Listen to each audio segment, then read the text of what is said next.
पावसाची जोरदार बॅटिंग पाहायला मिळतेय। देहरजा नदीवरती बनवलेला रस्ता हा पाण्याखाली गेलाय, तर मनोरा वाडा महामार्गावरची वाहतूक देखील ठप्प झाली आहे। अनेक वाहनं ही रस्त्यावरती खोळंबलेली पाहायला मिळत आहेत। सध्या पालघरमध्ये जोरदार पाऊस होतोय। अधिक माहिती घेऊयात, मनोज सातवी आमचे प्रतिनिधी आपल्या सोबत आहेत। मनोज, काय सध्याचे अपडेट्स?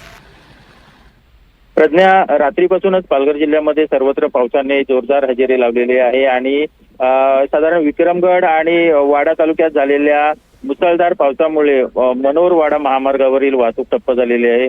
या मार्गावरील जो एक पूल करळगाव येथे पुलाचं काम सुरू आहे, त्या पुलाच्या काम सुरू असताना नदीमध्ये बांध टाकून एक रस्ता बनवलेला होता, ज्याच्यावरून वाहनांची पर्यायी वाहतूक सुरू केलेली होती। मात्र रात्रीपासून सुरू असलेल्या पावसामुळे मोठ्या प्रमाणात या नदीला पूर आलेला आहे आणि देहरजा नदीला आलेल्या पुरामुळे हा रस्ता पूर्णपणे पाण्याखाली गेलेला आहे।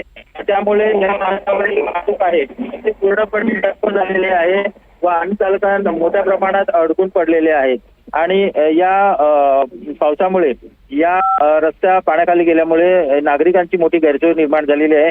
काही लोक तर आपला जीव धोक्यात घालून या पाण्यातून जाताना आपल्याला बघायला मिळत आहेत। प्रज्ञा, नक्कीच धन्यवाद मनोज या संपूर्ण सविस्तर माहितीसाठी।